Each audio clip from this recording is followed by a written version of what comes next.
Donc voilà, donc bienvenue à ce webinaire. Avant toute chose, j'aimerais juste vous parler deux mots du projet dans lequel s'inscrit ce webinaire, parce que il s'agit d'un projet estampillé Comet.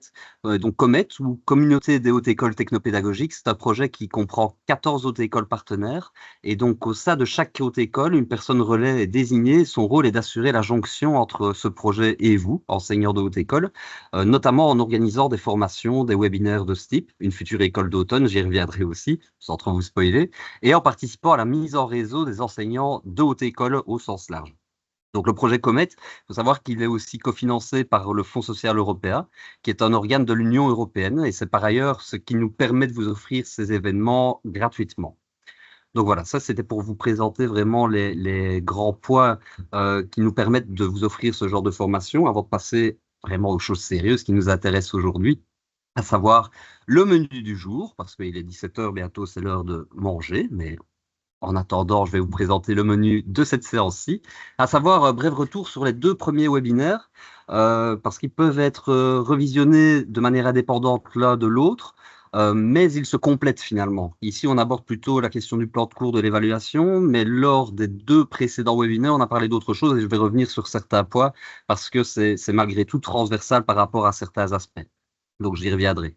Ensuite, on s'attardera à concevoir un plan de cours, plutôt vous montrer comment on fait, parce qu'on ne va pas prendre le temps de prendre chacune des situations qui vous accompagnent par rapport à vos cours respectifs. Néanmoins, j'ai fait l'exercice en amont pour vous présenter alors la dynamique dans laquelle s'intègrent ces différents prompts pour générer des plans de cours, etc., etc. Et donc, de facto, au-delà du plan de cours, eh ben, on va voir aussi comment améliorer ses propres évaluations avec l'IA, notamment comment on améliore une grille critériée qu'on a à notre disposition ou qu'on aimerait créer une grille critériée et qu'on déciderait de se faire accompagner par l'IA. C'est différentes possibilités que je vais vous exposer aujourd'hui.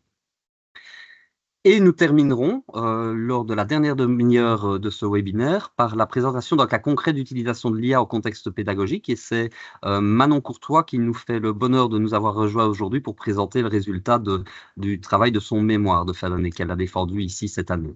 Donc voilà, merci encore à Manon pour sa présence. Et donc voilà pour le menu. Je tiens également à vous dire et vous inviter, étant donné on est une trentaine de participants aujourd'hui. N'hésitez pas, si vous avez l'envie de lever la main ou d'inscrire une réflexion dans le chat, c'est bienvenu. Ça permettra d'alimenter aussi la réflexion collective et donc n'hésitez vraiment pas à m'interrompre. Je ne suis pas figé à ma présentation. Voilà. Est-ce que c'est OK pour tout le monde? Vous n'êtes Ok, pas obligé de ok, prendre... Ah, ouais. oui, Super, oui. super. Eh bien, je continue alors. Un petit retour sur les webinaires précédents. Le premier webinaire était consacré à la conception d'un chatbot pédagogique personnalisé et on avait vu que pour pouvoir le concevoir, ce chatbot, il était nécessaire de construire une espèce de méga prompt, une méga requête finalement qui reprenait X code à devoir intégrer pour pouvoir être le plus judicieux possible par rapport aux échanges qu'on allait mener avec lui. Alors, ça, c'était le premier webinaire. Le second webinaire étant, lui, consacré à la conception de ressources pédagogiques alimentées par l'IA. Et donc, on a vu une série d'outils qui nous permettaient de générer du son, mais également des documents à destination des élèves, mais également aussi de la vidéo. On a vu pas mal de choses à ce niveau-là.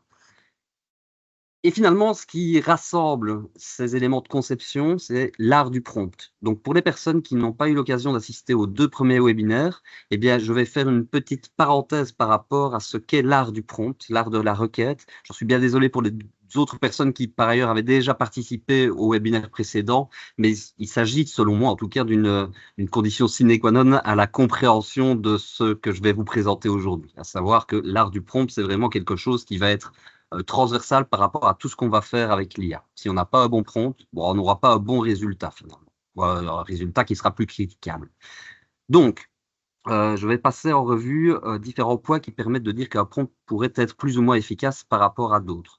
Donc, quand on parle d'art du prompt, il y a plusieurs éléments à prendre en considération, notamment le fait qu'il faut être clair et précis dans la formulation qu'on va attribuer à notre prompt, à notre requête. Donc, ça ne sert à rien de faire du jargon complexe. Il faut aller droit au but, mais en étant suffisamment clair et précis.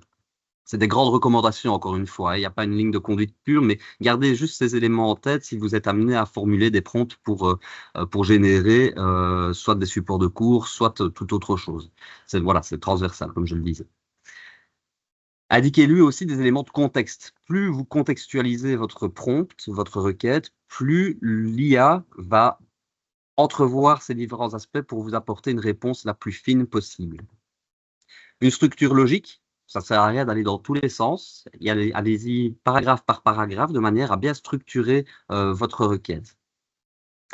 Fournissez-lui également des contraintes explicites. Ça veut dire que vous allez lui dire, mais non, moi je veux un texte de 8 lignes, j'en veux pas 9, j'en veux pas 7, j'en veux 8. Et de cette manière-là, vous lui apportez cette contrainte-là et le système va vous générer alors une réponse qui contiendra 8 lignes. Il faut être très clair par rapport à ce genre de choses, quand on utilise l'IA en tout cas. L'itération, dès le premier coup, c'est toujours difficile d'arriver au prompt ultime. Et donc, l'idée, en tout cas, d'échange avec l'IA, c'est qu'on va au fur et à mesure affiner notre prompt et aller de plus en plus loin dans son descriptif pour obtenir les meilleurs résultats possibles. N'hésitez pas non plus à demander de l'aide à l'intelligence artificielle en tant que telle. Elle peut vous aider à formuler votre prompt. Et ça, on y reviendra juste une guia plus tard. C'est notamment la technique du reverse prompting. J'y reviendrai. Fournissez-lui également des exemples concrets. Si vous avez à votre disposition déjà des documents sur lesquels vous voulez que l'IA s'appuie pour en générer un autre, vous pourrez lui fournir alors l'un de vos documents en pièce jointe, ce genre de choses, pour lui dire, mais tu dois te calibrer sur ce que je t'envoie pour formuler la réponse et ne pas t'écarter de ce format. Voilà, c'est une autre possibilité également. Et surtout, gardez bien en tête qu'il faut être critique par rapport aux réponses qui sont fournies par l'IA. C'est la condition sine qua non à la bonne utilisation finalement de ce que l'IA va pouvoir générer comme réponse. Si on n'a pas de regard critique, alors ça devient problématique parce qu'on prend tout pour argent comptant et c'est pas le but quand on travaille avec l'intelligence artificielle. En dehors de ces grandes recommandations, on parlera ici des 7 règles d'or pour qu'un prompt soit efficace. Et je l'exemplifie au travers de ces quelques phrases ici. Première règle d'or, c'est qu'il faut lui attribuer un rôle à l'intelligence artificielle. Quelle qu'elle soit, je vais dire, vous pouvez utiliser Copilot, ChatGPT, Gemini, Mistral, Claude, que sais-je. Eh bien, l'idée, c'est de toujours lui donner un rôle. En l'occurrence, ici, pour l'exemple, je lui ai dit, ton nouveau rôle, c'est écrivain d'articles. On doit lui assigner une tâche. Ta tâche, c'est de rédiger une introduction. Lui fournir également un objectif. Ton objectif principal est d'expliquer simplement ce qu'est ChatGPT à des personnes qui ne sont pas informées sur le sujet. Lui fournir les éléments de contexte, c'est là où ça va être le gros du travail du prompting, si je peux l'appeler comme ça, c'est qu'on va insister sur tous les éléments de contexte qui vont permettre à l'IA d'envisager toutes les potentialités par rapport à ce qu'on lui demande. Donc le ton que tu vas utiliser est assez neutre, mais reste enthousiaste. Le contexte dans lequel tu crées cette introduction est pour un article qui va expliquer comment générer des prompts efficaces avec ChatGPT. Les différentes étapes. Dans un premier temps, tu expliqueras ce qu'est ChatGPT et dans un deuxième temps, tu feras une phrase d'accroche. Vous excusez le E en trop que vous repérez ici, une petite coquille. La contrainte et le format, ici c'est au sein de la même phrase, vous l'aurez compris, je souhaite que cette introduction ne fasse pas plus de 8 lignes. Le format, on comprendra les 8 lignes, mais c'est la contrainte aussi qu'on lui assigne. Donc si on garde tout ça en tête, a priori, on aurait un prompt qui serait très efficace. Donc notre requête serait très efficace par rapport aux résultats qu'on obtiendrait par l'IA. Maintenant, il existe une autre technique, plutôt que de devoir passer par l'ensemble de ces poids et d'avoir une réflexion personnelle tout seul devant son PC. L'autre possibilité, c'est d'utiliser la technique du reverse prompting. Alors, le reverse prompting, c'est quoi? C'est un ensemble de phrases qu'on va copier-coller dans n'importe quel outil d'intelligence artificielle, mais qui va nous permettre de répondre aux questions que l'intelligence artificielle nous poserait. Je m'explique. Ici, si vous lisez ce petit texte, tu es expert en ingénierie de prompt. Ta mission est de créer un prompt optimal pour la tâche suivante. Ici, on pourrait lui dire très clairement, crée-moi un plan de cours sur l'intelligence artificielle à destination d'étudiants de deuxième bachelier sciences humaines. Voilà. On pourrait lui dire ça. Mais en réalité, il ne va pas vous fournir le plan de cours en tant que tel. Si vous copiez-collez tout ce prompt, il va vous fournir des questions auxquelles vous devrez répondre. Et une fois que vous aurez répondu à ces questions, la technique du reverse prompting vous fournira le prompt optimale en prenant en considération les réponses que vous lui aurez fournies par rapport aux questions qu'il a posées. Et là, c'est un prompt qui a été rédigé par Sidology, qui est un magazine de veille numérique française. Et donc, on va pas forcément l'utiliser aujourd'hui, parce qu'on va aller un peu plus finement dans la technique d'agencement des différentes phases de l'élaboration du plan de cours assisté par l'IA, mais c'est une possibilité, gardez quand même ça en tête. Si vous n'avez vraiment pas le temps et que vous souhaitez avoir un résultat vraiment assez rapidement, ben, vous pourriez utiliser cette technique de reverse prompting. Nous, c'est pas vraiment ça qu'on va faire. On va s'intéresser à différentes phases dans la réalisation d'un plan de cours. Et donc, on rentre ici dans le vif du sujet. Bon, je vous l'apprends pas, petite définition quand même pour savoir mais finalement c'est quoi un plan de cours. C'est un document de référence qui présente la structure, le contenu et les modalités d'un cours, établissant un contrat pédagogique entre l'enseignant et l'étudiant. C'est bien beau, mais on sait ce que c'est qu'un plan de cours en étant toutes et tous enseignants. Ce qui va nous intéresser, c'est que dans les composantes essentielles du plan de cours, c'est ce qui va nous intéresser pour rédiger notre prompt. Si on découpe les composantes essentielles, eh bien, on serait amené, si on parle avec l'IA pour qu'elle nous aide à la rédaction d'un plan de cours, on devrait lui indiquer différents éléments, à savoir des informations générales sur le cours, des objectifs d'apprentissage, du contenu et la progression pédagogique, les méthodes d'enseignement, les modalités d'évaluation, les ressources et matériels pédagogiques. Alors, c'est bien beau, mais vous allez me dire, ça sert à rien, parce que si je prends plus de temps à réfléchir aux composantes de mon prompt, eh bien, j'aurais déjà fini mon plan de cours, moi-même, sans avoir besoin de l'IA. Et donc, c'est pas ça qui nous intéresse, mais c'est plutôt ceci qui va nous intéresser.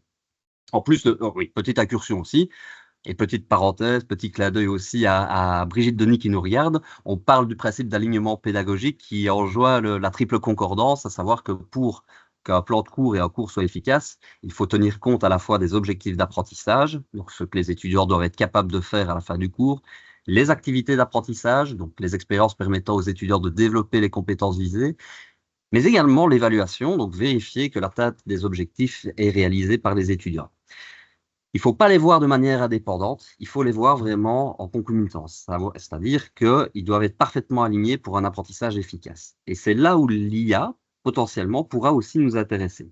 Donc, considérer qu'on a les différentes composantes d'un plan de cours, qu'on a le principe d'alignement pédagogique ou triple concordance, et on va essayer de mixer les deux pour poser la question à l'IA, mais tiens, moi j'ai besoin d'avoir un plan de cours qui soit à la fois en lien avec le principe d'alignement pédagogique et le contenu de ce cours-là en tant que tel. Donc, comment on va s'y prendre et pourquoi on va s'y prendre, d'abord et avant tout, parce qu'on rencontre pas mal de problèmes dans la planification. Vous n'êtes pas sans savoir, en étant toutes et tous enseignants, qu'on manque de temps pour une planification qui serait ultra détaillée. On a parfois des difficultés à formuler des objectifs précis et mesurables, donc de trouver le bon niveau de précision, utiliser les verbes appropriés par rapport à la taxonomie qu'on va utiliser, etc., etc. Et parfois, notre alignement pédagogique, il est parfait, on va plutôt mettre tout en œuvre pour réaliser des activités efficaces, mais parfois au détriment de l'évaluation qui ne sera pas forcément en lien avec nos objectifs au départ. Et donc, on a parfois du mal à assurer cette cohérence. Mais aussi, et souvent, il est nécessaire de s'adapter aux besoins divers des étudiants. Et ça, quand on a une cohorte avec 50, 60, 100, 150 étudiants, c'est parfois difficile aussi de pouvoir adapter aux différents besoins. Et là, l'IA potentiellement peut nous aider également. Je dis bien peu, hein, parce que gardez toujours en tête que c'est d'abord et avant tout votre expertise pédagogique qui va vous permettre d'être critique par rapport à la réponse. Hein. Il ne faut vraiment pas prendre tout pour argent comptant, je le répète. Donc, que peut faire l'IA pour votre planification de cours? Eh bien, elle peut vous aider à formuler des objectifs d'apprentissage. Ici, je prends l'exemple de la taxonomie de Bloom, excusez-moi. C'est juste pour l'exemple, hein. Il y en a d'autres, mais ici, c'est juste pour vous illustrer le propos. Mais l'IA va permettre de nous aider dans la structuration de notre cours au sens large. Donc, si c'est une organisation par semaine, ou alors par contenu, ou alors par concept, on va pouvoir élaguer tout ça grâce aux différents outils. Mais l'IA va nous permettre aussi de concevoir des outils d'évaluation. Donc, création de grilles, des quiz, des critères d'évaluation. On l'a vu la semaine passée qu'on pouvait générer des quiz grâce aux outils d'IA. Et il y en a pas mal. Hein. On va se concentrer sur quelques outils, les plus gros qu'on connaît, Ah, mais je vais vous présenter aussi les autres qui existent, qui sont plus automatisés. Donc, à vous de voir à un moment donné dans ce grand marché de l'IA, ce qui peut vous convenir le mieux. Mais l'IA peut nous aider aussi à concevoir des activités pédagogiques auxquelles on n'aurait pas pensé. Et c'est là toute l'originalité, je pense, c'est qu'on va pouvoir vraiment croiser des thématiques avec des activités auxquelles on n'aurait vraiment pas pensé par rapport à la mobilisation de telles compétences ou telle finalité. Et c'est là où je pense que les outils d'IA sont forts, c'est qu'ils vont pouvoir établir des liens auxquels on n'aurait pas potentiellement pensé au départ. Donc, autre chose, c'est le rôle de l'enseignant face à l'IA. C'est ce que je vous disais tout à l'heure, hein.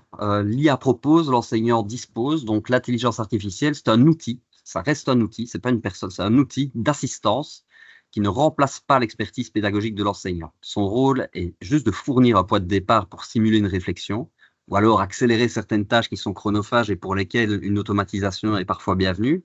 Et comme je viens de le dire ici, par rapport au fait de penser à d'autres thématiques ou d'autres manières de faire, bah, ça offre des perspectives auxquelles on n'aurait pas pensé. Mais l'enseignant est aussi a ses propres responsabilités par rapport à l'utilisation de l'IA au sens large. C'est d'abord et avant tout évaluer la pertinence des suggestions, adapter le contenu au contexte spécifique. Si on ne lui donne pas assez de contexte, eh bien l'IA ne fournira pas de bons éléments. Et attention, parce que les éléments de contexte que vous allez lui apporter, eh bien, tout dépend de votre sensibilisation ou de votre sensibilité à l'éthique de l'utilisation de l'IA, mais vous n'allez quand même potentiellement pas fournir des informations d'ordre privé qui permettraient à un moment donné de déceler telle ou telle personne ou que ces données puissent servir à l'entraînement des IA. Voilà. Donc l'idée est que vous avez aussi cette responsabilité de pouvoir infuser votre vision pédagogique personnelle.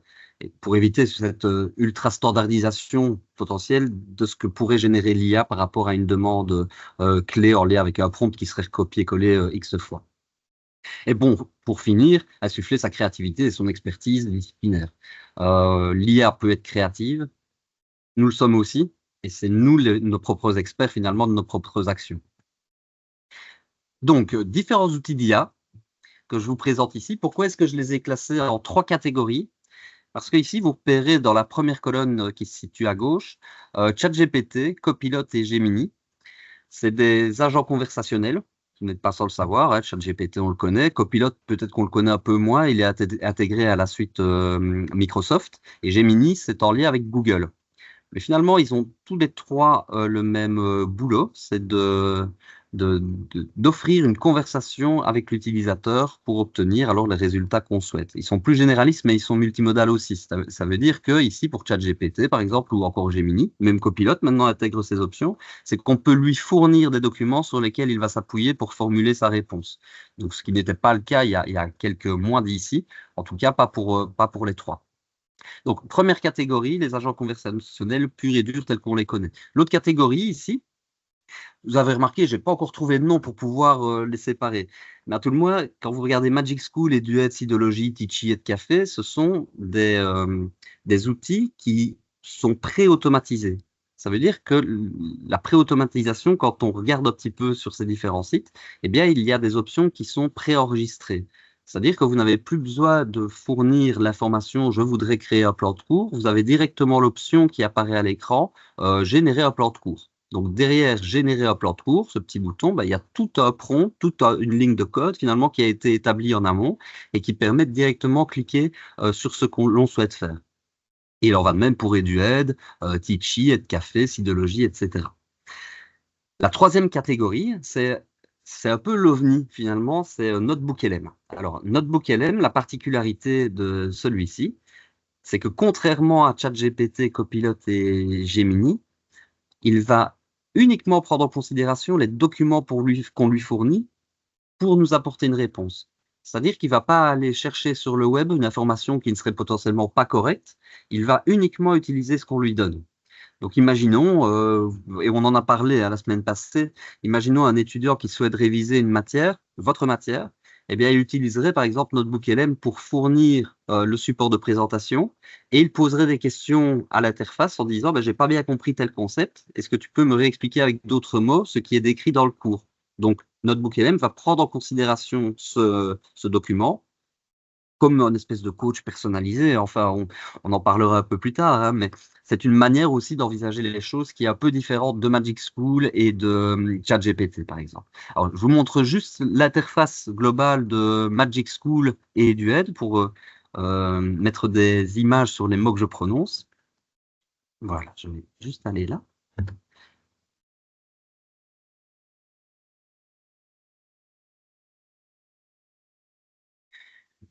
Donc voici, pour accéder à Magic School, pour le moment, c'est gratuit. En tout cas, pour la plupart des options. Vous avez juste une limitation au niveau des crédits génératifs, je pense, mais qui est assez élevée. Donc, il y a déjà moyen de faire pas mal de choses. Et vous voyez toutes les options qui apparaissent ici dans l'interface globale de Magic School.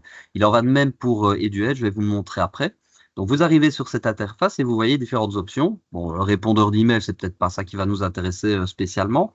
Mais imaginons par exemple que vous avez une vidéo YouTube et vous souhaiteriez pouvoir poser des questions à vos étudiants sur la vidéo en tant que telle. Eh bien ici, en l'occurrence, grâce au lien URL de la vidéo, vous copiez-collez le lien URL, vous demandez par cette option, voilà, je vais cliquer dessus pour vous montrer directement, hein, vous pouvez choisir le niveau scolaire, vous pouvez choisir le type de question, le nombre de questions, et vous avez alors la transcription YouTube qui apparaît directement avec l'URL que vous donnez au système. Voilà, ça c'est une des options, c'est pas ça qui va nous intéresser aujourd'hui parce qu'on est vraiment dans le plan de cours, c'était plus la semaine passée par rapport aux ressources à générer. Et donc si on veut générer un plan de leçon, ben, c'est le même principe. Ça veut dire que ici, toutes les composantes dont je vous parlais tout à l'heure par rapport au plan de cours, eh bien, vous les retrouvez ici, de manière à peu près automatisée. Ça veut dire que vous n'avez plus besoin d'écrire qu'il s'agit du niveau scolaire un tel, vous avez une liste déroulante, et donc fonction de là où vous allez cliquer, eh bien le système va s'adapter par rapport à la réponse qu'il va vous fournir et par rapport à la requête que vous allez lui fournir. Et ici, on pourrait faire l'exercice en direct, hein, mais je l'ai fait d'une autre manière, je vais vous montrer juste après. On remplirait alors les différentes cases et on obtiendrait alors un plan de cours qui serait généré grâce à ces différentes options. C'est vraiment ce qui va différencier cette colonne centrale par rapport à la colonne de gauche et la colonne de droite. D'accord, je vais vous montrer EduEd, à quoi ça ressemble. Voilà, ici c'est en anglais, mais vous pouvez le traduire directement avec le système, votre navigateur. Et vous avez encore une fois différentes pré-options sur lesquelles vous cliquez, de manière à ce que vous puissiez remplir ici dans le champ de la requête. Je vais faire un exemple ici, hein. Qu'est-ce qu'on enseigne aujourd'hui? Ben, j'enseigne l'intelligence artificielle à destination d'enseignants de haute école. Et moi, je veux le thème, je ne vais pas lui donner de document, j'ai juste cliqué sur semence de leçon et je veux que ça parle de ça. Alors, je pourrais améliorer mon prompt de manière automatique avec l'IA intégrée à EduEd. Je ne vais pas le faire, je vais directement le générer, sachant qu'il y a parfois des petits problèmes en fonction du navigateur qu'on utilise. Donc, on va voir ce que ça donne. Vous voyez apparaître ici directement sur le côté droit de l'interface le moteur qui est en train de rédiger alors une leçon sur l'intelligence artificielle pour les élèves de collège. Donc vous n'êtes pas des élèves de collège, je crois, hein, effectivement, parce que j'ai oublié de cocher cette petite option où vous voyez alors étudiants préscolaires, jardin d'enfants, etc., etc. On va le faire plus ici, d'accord, classe supérieure. Et vous voyez que c'est pré-automatisé, comme je le disais. Donc ici, je vais cliquer sur générer. Et de nouveau, hein, on voit un nouvel encart qui s'affiche ici. Alors, là, tout se fait d'un bloc. Et c'est ce qui va nous guider dans le choix qu'on va faire par rapport aux différents outils d'IA. Soit vous décidez d'avoir la main mise sur l'entièreté des options et auquel cas vous allez préférer soit NotebookLM, soit les moteurs plus généralistes tels que ChatGPT. Parce que derrière ici, Edued ou Magic School, ça reste le même principe que les autres IA. On ne sait pas avec quelle information il a été entraîné. Vous voyez ce que je veux dire? C'est dans ce sens-là que ça va nous guider aussi. Et ici, on voit, hein, il y a différentes possibilités de réaliser des plans de cours, un plan de course basé sur les 9 événements d'instruction de gagner, sur les 5 E, etc. Donc là, derrière, potentiellement, il a été nourri, hein, ouvrez les guillemets, avec différents éléments qui corroborent le fait qu'on travaille avec les 5 E ou les 9 événements d'instruction, mais on ne sait pas quel document en tant que tel. Et c'est là où c'est un petit peu la black box finalement, au même titre que ChatGPT, etc. Mais si on utilise ce genre de système, eh bien, c'est un peu verrouillé au niveau de ce qui se trame derrière, au même titre que ChatGPT et Gemini et Copilot. Mais si on utilise Notebook LM et qu'on lui fournit, imaginons, un document de référence, un sujet, et on lui demanderait de générer un plan de cours sur ces deux éléments qui sont des éléments qu'on estime utiles et probants, alors là, le système ne s'égarera pas, il nous fournira une réponse qui sera calquée uniquement sur ce qu'on lui donne. Voilà. Est-ce qu'il y a des questions pour le moment? N'hésitez pas, hein, je vais me remettre en plein écran ici.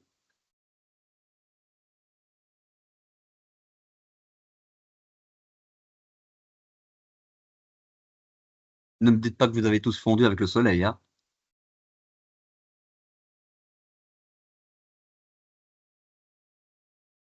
C'est dans la conversation, c'est vrai que je ne vois pas la conversation directement. Eh bien, si c'est très clair, alors je vais continuer. Hop. Donc, première étape, plutôt que d'avoir un plan de cours généré de manière automatique qui comprendrait à la fois objectif, méthode, évaluation, on va y aller vraiment étape par étape. Première étape, on va définir la thématique et le public cible. Donc, pour définir la thématique et le public cible, c'est super important parce que ça va permettre de délimiter clairement le sujet et sa portée. Donc, savoir que non, tu vas pas faire un cours à destination d'étudiants du primaire, comme j'ai fait la petite blague tout à l'heure, mais il faut effectivement être le plus précis possible par rapport à la thématique et au public. Donc, les questions à se poser par rapport à ce point-là, c'est quel est le niveau de connaissance préalable des étudiants? Quels sont leurs besoins spécifiques? Quelles sont leurs motivations? Dans quel contexte s'inscrit ce cours? Quel est le programme, la filière, etc. Quelles sont les ressources disponibles? Et moi, je vous propose alors, et ça va être un peu le fil conducteur de ce petit webinaire, je vous ai préétabli des prompts. Alors, je dis pas qu'ils sont parfaits, loin de là, ils sont vraiment perspectives, mais gardez en tête que si vous basez sur une matrice de prompts telle que je vous la présente et que vous remplissez les différentes cases, vous pouvez évidemment ajouter plein de choses, hein, mais ça permet vraiment de structurer étape par étape euh, votre plan de cours. Et ici, on est vraiment dans la structure, hein. Donc, pour définir le cours, je souhaite créer un plan de cours sur, on imagine une thématique, pour des étudiants de X années en filière une telle. Le cours comprend X heures réparties sur autant de temps. Les étudiants ont déjà des connaissances, et là on intègre les prérequis, mais n'ont jamais abordé tel ou tel élément. Contexte institutionnel exige, imaginons que vous traitez de l'intelligence artificielle, hein, vu qu'on est en plein dedans. Le contexte institutionnel exigerait par exemple de la part des étudiants qu'ils respectent la charte qui a été établie pour une utilisation correcte de l'IA dans l'établissement. Ça pourrait être ça. Les étudiants se destinent principalement à, imaginons, des futurs enseignants en sciences humaines. Ici, c'est l'exemple que j'ai pris. Et donc, on lui demande, mais propose-moi une structure générale pour ce cours en identifiant les principaux thèmes à aborder et leur articulation logique. Un petit conseil complémentaire, comme je le disais, plus vous fournirez des détails contextuels, plus la réponse de l'IA sera adaptée à vos besoins spécifiques. Donc, j'ai fait l'expérience avec la requête suivante. Donc ici, il s'agit d'un plan de cours sur l'intelligence artificielle, mais ici pour des étudiants de deuxième année de bachelier en sciences humaines. Le cours comprend 6 heures réparties sur 2 semaines. Les étudiants ont déjà des connaissances en manipulation d'outils d'IA, mais n'ont jamais abordé les questions éthiques que soulève leur utilisation. Le contexte institutionnel, comme je vous le disais, hein, c'est respecter la charte de la haute école et ils se destinent principalement à devenir des futurs enseignants en sciences humaines. Propose-moi la structure générale. Je vous ai placé les deux parce que pour vous illustrer aussi un élément qui me semble important, c'est que fonction de l'outil que vous allez utiliser, vous obtiendrez des résultats qui seront différents parce qu'elles ont été entraînées d'une manière différente. Donc ici, pour l'exemple, j'ai pris ChatGPT d'un côté et j'ai pris Copilot de l'autre. ChatGPT en version payante et Copilot parce qu'on a la licence ici Copilot à l'ULiège. Si vous n'avez pas la licence, vous obtiendrez aussi potentiellement d'autres résultats. Donc c'est ce qui va guider aussi le choix qu'on va porter par rapport à tel ou tel IA. D'accord? Donc, je vais vous montrer comment j'ai fait, tout bêtement. Hop, je vais juste glisser mon écran. Tout simple, hein. C'est-à-dire que je reprends le prompt, qui est le même que dans la dia que je vous montrais. Je le copie. Je vais directement sur ChatGPT. Hop, je le colle.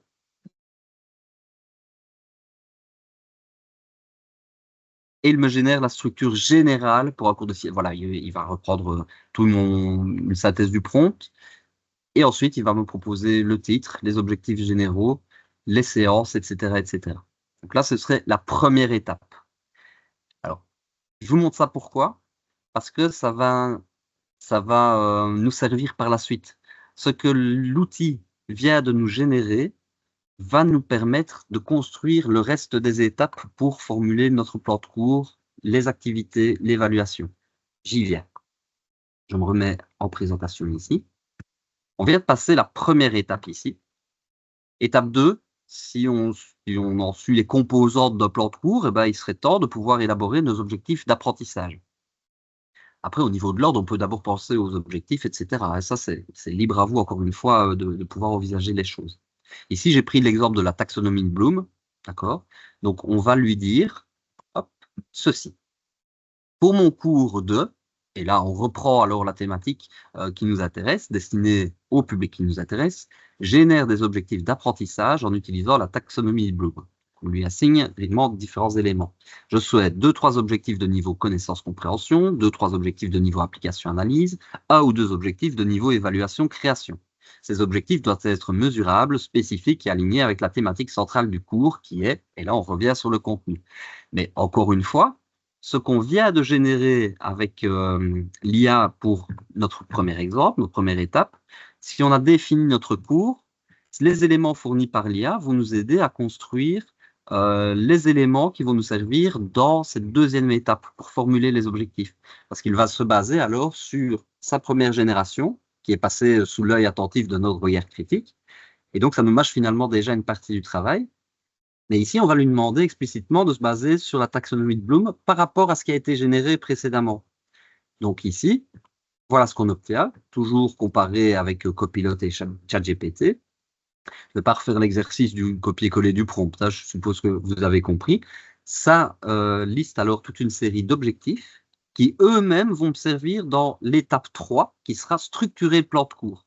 On a nos objectifs, on a nos éléments de structure, et maintenant, on va vraiment aller plus loin dans la structuration du cours, à savoir, est-ce qu'on veut qu'elle soit chronologique ou est-ce qu'on veut qu'elle soit thématique?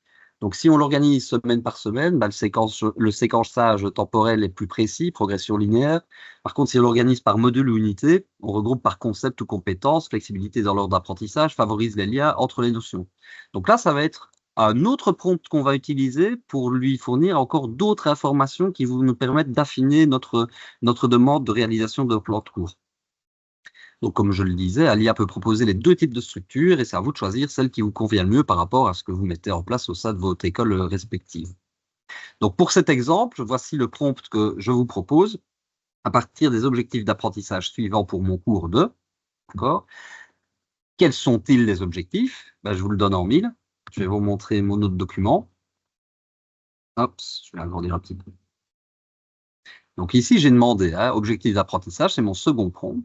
Et nous y voici, la structure du cours. Donc à partir des objectifs d'apprentissage suivants pour mon cours concernant l'éthique de l'utilisation de l'intelligence artificielle en enseignement, tout ce qui apparaît dans cette autre couleur sont des éléments que j'ai repris de mon deuxième prompt concernant les objectifs d'apprentissage. Donc les réponses me servent à itérer, encore une fois, à peaufiner mes demandes pour obtenir des résultats qui sont spécifiques à la structuration de mon plan de cours et ce qui en découle. Donc à partir de là, eh bien, j'obtiens encore une fois d'autres éléments. J'en viens ici. Vous voyez, je vous le présente. Sachez juste, je vais juste faire un petit truc avant de poursuivre. Je vais vous glisser alors un lien vers le Padlet, comme ça vous aurez directement tout le support de présentation si ça vous intéresse. Si vous voulez déjà cliquer ou faire des tests pendant que je suis en train de présenter, c'est bienvenu aussi. Donc, lorsque vous accéderez sur le Padlet, c'est dans la rubrique support. Et là, vous verrez directement le PDF du support de présentation que je suis en train de réaliser aujourd'hui. Donc, n'hésitez pas si vous souhaitez aller le consulter en direct. Voilà, ne serait-ce que pour lire ce que l'IA a pu générer, en tout cas l'intro par rapport au prompt que j'ai formulé. Étape 4, et c'est ce qui va nous intéresser aussi, c'est là où parfois on rencontre des problèmes dans cette fameuse triple concordance ou l'alignement des activités, l'évaluation et les objectifs. Ici, je vous donne un exemple, mais vous connaissez, ça vous semble potentiellement logique. Il y a la concordance entre objectif, méthode et évaluation. Et l'IA va pouvoir nous permettre de nous aider. Pour ça, je vous propose un autre prompt, à savoir, pour mon cours ici, comme je disais, intelligence artificielle, j'ai défini l'objectif suivant. Là, vous reprenez ce que l'IA vous a généré dans les anciens prompts concernant les objectifs. Vous en sélectionnez un qui vous intéresse particulièrement. Et là, vous demandez au système de générer 3 activités d'apprentissage variées permettant aux étudiants d'atteindre ces objectifs. Ça peut être 2, hein, ça peut être 1, ça peut être 10. Je veux dire, il n'y a pas de limite par rapport à ça. Donc, incluant une activité individuelle, collaborative, et une utilisant le numérique. 2 modalités d'évaluation alignées avec cet objectif, une formative et une sommative. Une grille d'évaluation avec 3-4 critères précis et leur indicateur de réussite. Le contexte d'enseignement est soit en présence, soit à distance, en signifiant la taille du groupe et les ressources disponibles. S'ils ont à leur disposition un ordinateur, s'ils ont à leur disposition un portefeuille de documents, que sais-je, ça peut être tous ces éléments-là. Et à partir de là, alors, le système va vous proposer donc des activités qui sont en lien avec l'alignement pédagogique que l'on souhaite depuis le début. Et encore une fois, vous voyez que ça se répète, hein, tous les éléments qui ont été générés vont nous servir à alimenter ces prompts qui vont nous permettre ici d'aligner les activités et évaluations. Et là, vous voyez que ça me génère alors les activités que je souhaitais en regard des objectifs qui sont eux-mêmes en lien avec la taxonomie de Bloom et en lien avec la structure qui a été générée au départ de mon premier prompt. Je vous montre ça, pourquoi? Parce que fonctionner étape par étape permet vraiment d'aller en profondeur dans ce que l'IA génère à, à différentes étapes. Et c'est le plus crucial, parce que si vous faites une requête trop généraliste, on risque potentiellement de perdre des choses et d'avoir moins de génération de propos qui seraient intéressantes. Je pense, en tout cas. Maintenant, on peut débattre. Alors, comme je disais, d'autres outils, d'autres logiques. Magic School, ici, je ne vais pas vous montrer la vidéo, je vais juste avancer comme ceci pour vous montrer. Hop. C'est une vidéo qui vous présente l'interface globale de Magic School. Voilà, pour vous montrer que vous vous connectez soit avec une adresse Gmail, soit une adresse Microsoft et que vous arrivez alors directement sur l'interface. Je vais pas le refaire puisqu'on l'a fait en direct tout à l'heure. Il en va de même pour Seedology. Donc Seedology, vous vous souvenez, je vous présentais le reverse prompting. Eh bien, Seedology propose aujourd'hui différents outils d'intelligence artificielle qui sont eux-mêmes automatisés. Et là, par contre, je vais juste vous montrer l'interface à partir du navigateur. Juste pour le test. Alors, Seedology.ai. Vous arrivez ici, et là, vous avez la possibilité de créer des programmes de formation personnalisés qui sont calqués sur les mêmes idées que les mêmes options plutôt que Magic School et Duet que je vous présentais précédemment, mais qui, eux, sont un petit peu plus poussés et le code est rendu disponible également pour savoir, tiens, vous avez alimenté votre système avec quoi? Et là, vous obtiendrez les réponses. De cette manière-là, vous pourrez établir votre sélection. Sachez que je ne me suis pas marié avec l'un ou l'autre outil. Hein. Je n'ai pas d'action pour ChatGPT et consorts. Disons que certaines, en fonction de l'utilisation que vous en faites ou du sujet que vous traitez, seront plus propices à leur utilisation que d'autres. Voilà. Donc, Seedology, encore un autre système dont je vous parlais tout à l'heure, c'est NotebookLM. Alors, comment on va s'y prendre avec NotebookLM? Imaginons que je réalise, c'était le fil conducteur pendant les 2 autres webinaires, hein, mais je réalise une séquence à propos de la poussée d'Archimède dans le cadre d'un cours de sciences. Et ici, je vais utiliser le programme du CEGEC. Je vais utiliser un document de référence qui me parle de la poussée d'Archimède. Je vais également utiliser une fiche projet qui était proposée à des étudiants dans le cadre d'un cours qui traitait alors de différents éléments contextuels nécessaires à prendre en considération pour développer un plan de cours sur la poussée d'Archimède. Qu'est-ce que je vais faire de ces documents-là? Je vais directement les intégrer à NotebookLM, que je vais vous montrer si vous ne connaissez pas, et je vais lui formuler ce prompt. Donc, je suis enseignante en sciences en 3e année de l'enseignement général de transition en Belgique. Je voudrais élaborer un cours sur la poussée d'Archimède, le principe d'Archimède. Mes élèves sont en 3e secondaire et ont donc environ 14 ans. Ils suivent le cours de sciences de base à raison de 3 heures par semaine. Je voudrais rendre le cours le plus ludique possible tout en incluant le numérique. Peux-tu me faire un plan de cours, s'il te plaît? Vous voyez, un autre type de prompt qui peut mener à d'autres types de résultats, encore une fois. Donc, comment j'ai fait?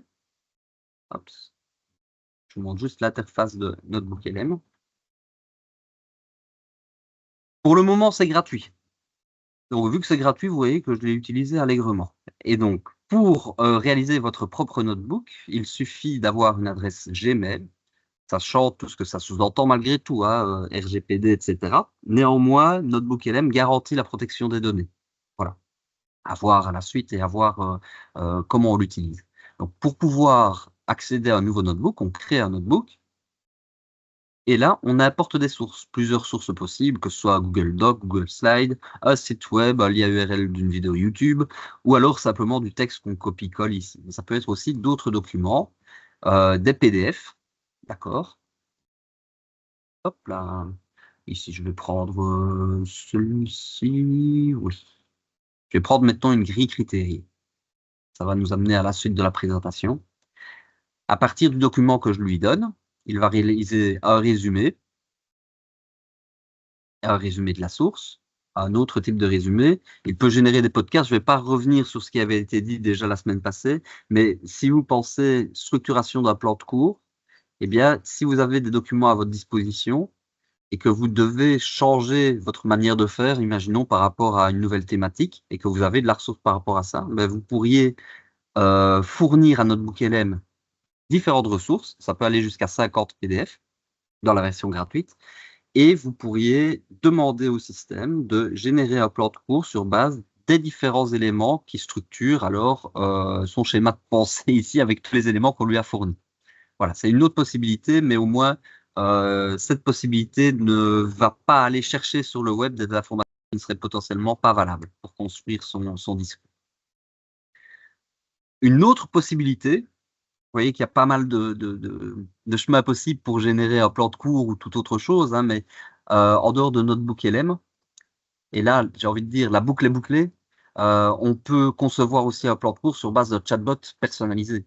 C'est-à-dire que vous utilisez un système tel que ChatGPT, mais vous lui signifiez qu'il ne doit pas être connecté au web, et vous lui fournissez tous les documents possibles et imaginables qui sont en lien avec votre thématique. Et là, votre chatbot va réagir avec les différents documents que vous lui aurez fournis, mais dans un style plus conversationnel et moins figé comme on peut le voir parfois sur NotebookLM. Donc ça, c'est une autre possibilité.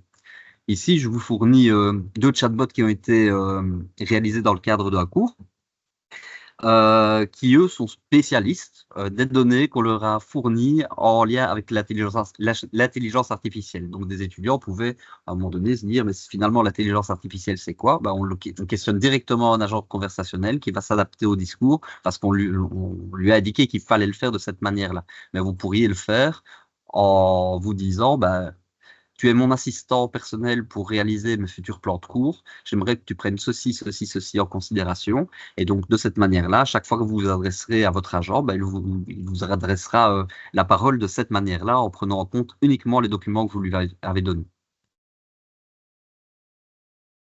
Pour prolonger alors la réflexion par rapport au plan de cours, j'en viens à la question de l'évaluation à l'ère de l'IA. Parce que c'est un lien, c'est le troisième pilier finalement de la concordance qu'on essaye d'obtenir. J'en viens alors aux 3 fonctions évaluatives en regard de l'IA. Savoir qu'on peut penser évaluation diagnostique, où l'IA permet d'identifier efficacement les prérequis, les lacunes ou les profils d'apprentissage des apprenants avant de commencer une séquence pédagogique, sous forme d'un quiz, hein, sous forme de n'importe quoi, mais pourra le générer automatiquement. Évaluation formative, on peut lui demander de générer ce type d'évaluation en fournissant des feedbacks automatiques aux étudiants qui veulent se saisir de ce genre d'évaluation.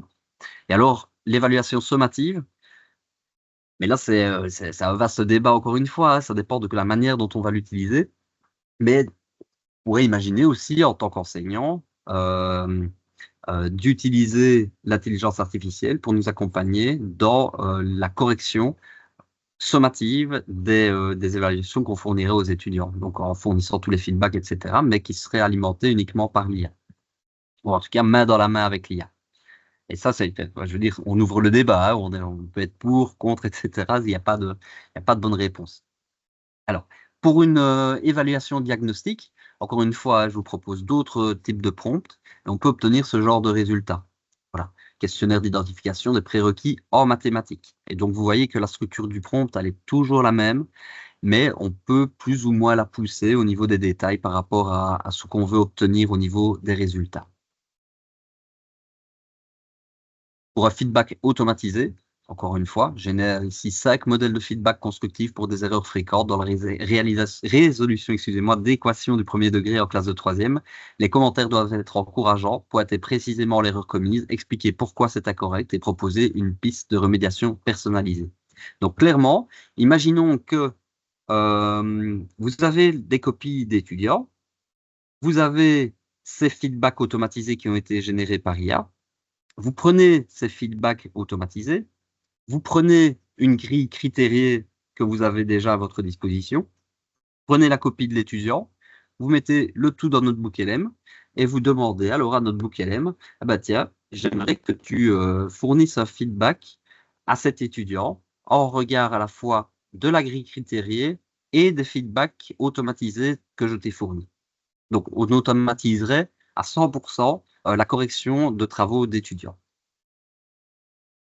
Qu'est-ce que vous en pensez de ça? J'aimerais juste avoir votre réaction. Comme ça me permet de boire un petit coup d'eau aussi.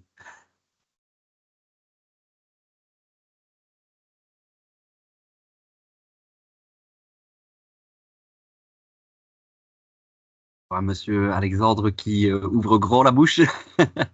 N'hésitez pas, hein, franchement, si vous voulez dire un mot, c'est bienvenu.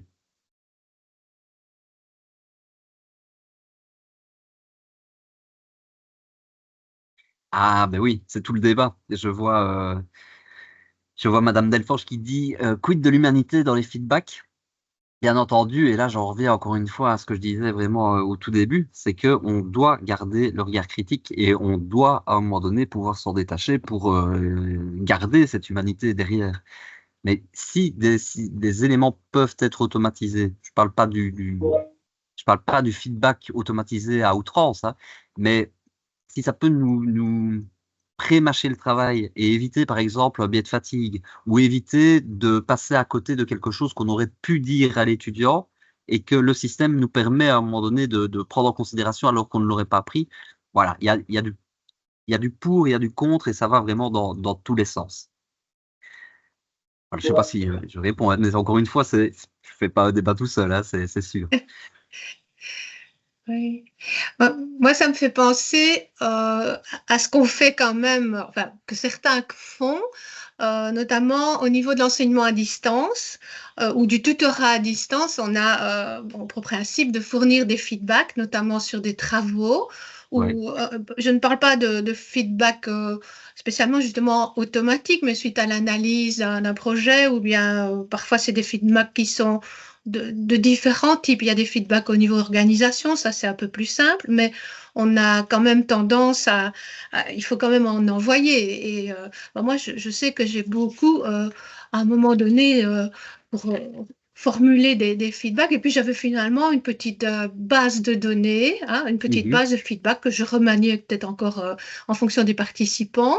Mais j'avais un peu des amorces pour parler des différents points abordés dans le travail, ou bien pour même il y a des feedbacks de soutien, hein, il y a des façons Mhm. de dire ça va bien, c'est très bien, etc. Mais c'est vrai qu'il faut ce côté, cet élément d'humanité, d'humain et de compréhension de qui on est en face de soi.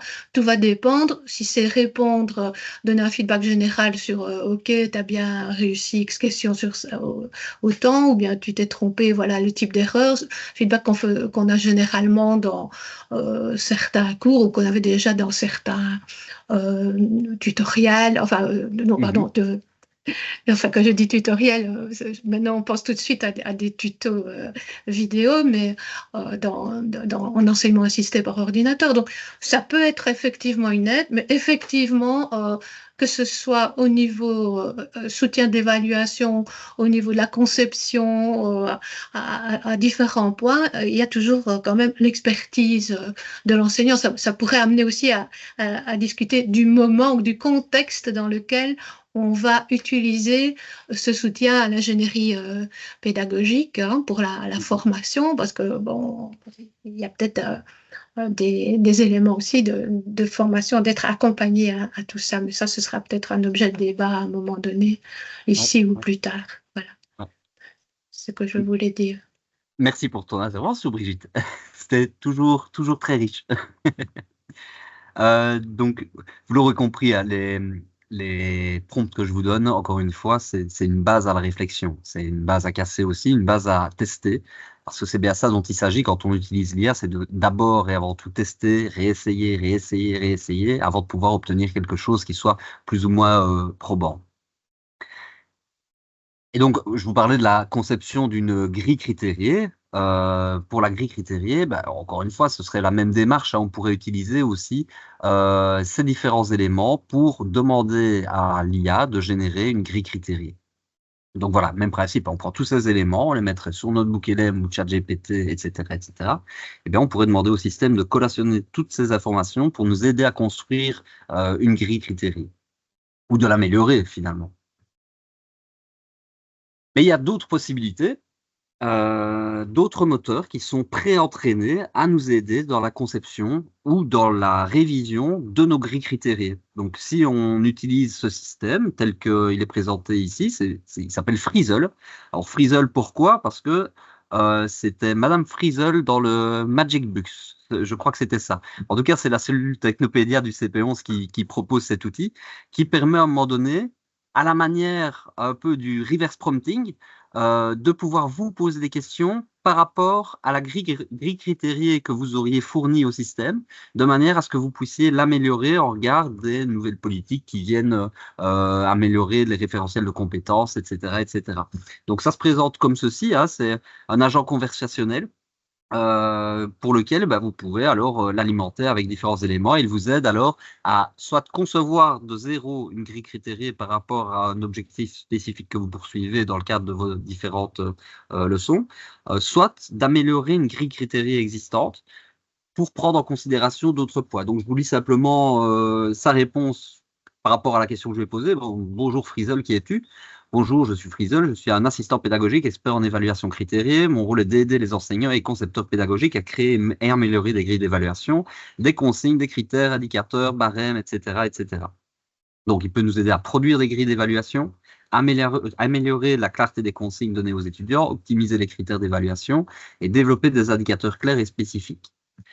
Voilà, il y en a plein, hein, des chatbots qui sont spécifiques et dédiés à telle ou telle tâche.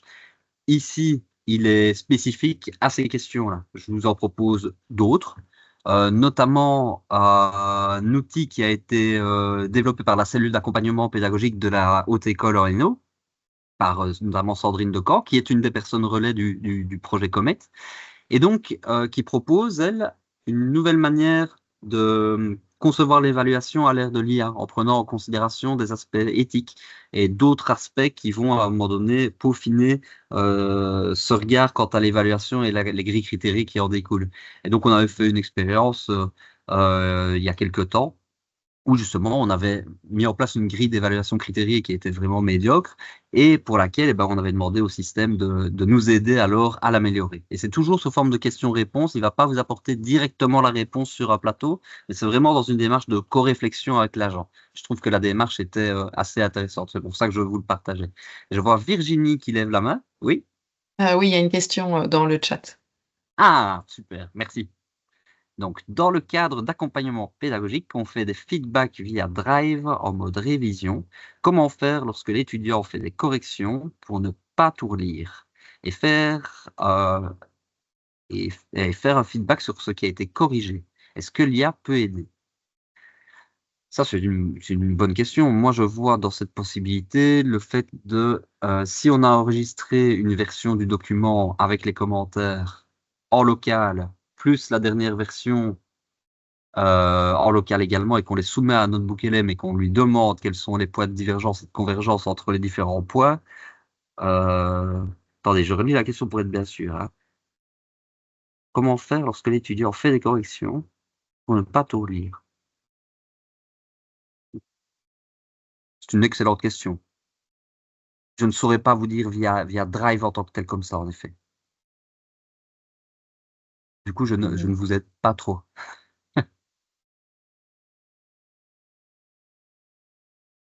Je ne sais pas si on m'entend. Oui, oui, oui, très bien. Mais c'est moi qui ai posé la question. Mais oui, parce qu'en fait, je constate qu'il y a énormément de pertes de temps quand on fait des révisions via les commentaires via le Drive.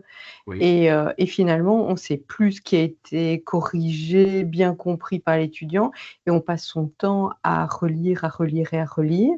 Et oui. donc, c'est là que je me disais comment on pourrait optimiser ça, ou peut-être passer par un autre outil que le Drive. Voilà, pour faire des commentaires partagés. Et donc, je me disais, est-ce que l'IA, là, peut proposer quelque chose? C'était plutôt dans ce sens-là pour gagner du temps et surtout ne pas s'y perdre, parce que moi, à la fin, je m'y perds. Heu, Oui, oui, oui, tout à Surtout fait, quand on tout a à fait. plusieurs étudiants qu'on accompagne, hein. Vous comprenez ce que je veux dire, oui? Oui, oui, oui, maintenant, tout à Mmh. fait, tout à fait. Oui. Mais un outil d'IA collaboratif pour savoir quels ont été les changements par rapport à un texte d'origine, à ma connaissance, je n'en connais pas. Toute la possibilité que je vois, c'est peut-être travailler sur le même document au sein d'un notebook LM, imaginons, et de l'enregistrer sous forme de notes. Et à chaque fois qu'il y a une modification, ce serait refaire une note. Mais bon, c'est un peu, ça me semble un peu complexe. Sinon, oui, la solution que Monsieur Pasture évoque, ce qui est pas mal, c'est de demander d'écrire les corrections dans une autre couleur. Moi, je sais qu'à l'époque, en tout cas, quand on demandait de réaliser des travaux collaboratifs de cette manière-là, on ne travaillait pas forcément en mode révision parce qu'effectivement, on s'y perd, hein. Il ne faut pas être énormément par rapport au même document. C'est de pouvoir intégrer des commentaires, mais suite à la modification. C'est-à-dire que moi, j'ai modifié telle partie et c'est intégré en commentaire cette partie-là. Et d'identifier alors en couleur les éléments modifiés. Mais à ma connaissance, c'est toujours très complexe. Donc, j'ai pas d'idée d'outil d'IA qui pourrait nous aider, par contre, par rapport à ça. OK, merci. Désolé, mais peut-être que Non, dans pas de souci. l'assemblée, quelqu'un pense à autre chose, hein, mais faut pas hésiter. Donc, je continue avec quelques points de vigilance, comme je l'évoquais de toute façon aussi tout à l'heure. Vérification, personnalisation, vérifier l'exactitude du contenu disciplinaire. L'IA peut vous générer des informations incorrectes ou obsolètes. Il faut vérifier systématiquement les contenus spécifiques à votre discipline, particulièrement définition, date, théorie, référence. Je vous dis ça parce que si à un moment donné vous utilisez un chatbot qui a été généré à l'aide de ChatGPT, et qu'il s'agit d'un chatbot américain, il va se calibrer sur les éléments pédagogiques américains pour vous apporter des réponses qui sont calibrées un peu plus américaines. Donc, il faut vraiment être vigilant par rapport à ça, parce que c'est pas, voilà, tous les éléments d'entraînement ne sont forcément pas les mêmes par rapport au chatbot qu'on va utiliser. Donc ça, c'est une première chose, c'est très logique finalement. Et adaptation au contexte local.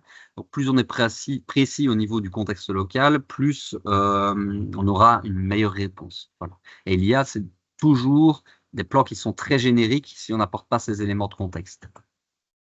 Infusion de votre style pédagogique, je l'ai dit, hein, on ne revient pas là-dessus. Et forcément, la mise à jour avec les évolutions récentes, si vous utilisez une version gratuite de ChatGPT, eh bien, la base de données de connaissances est limitée aussi à une certaine date, il faut le savoir. Et certains outils sont calibrés sur le moteur de ChatGPT, version gratuite. Donc, c'est vraiment des tests à effectuer sur différentes plateformes pour savoir laquelle sera la plus adéquate par rapport à votre sujet et par rapport à vos contenus et la manière dont vous souhaitez fonctionner. Toujours dans les points de vigilance, confidentialité éthique, hein, ça a été évoqué plusieurs fois lors des 2 précédents webinaires. et forcément, on se pose toujours la question aujourd'hui, j'imagine, la question de la confidentialité. Est-ce que les données saisies dans les IA génératives sont conservées, analysées ou pas? Est-ce que il y a une politique claire au départ de l'utilisation du système qui vous dit que vos données serviront à l'entraînement de la machine?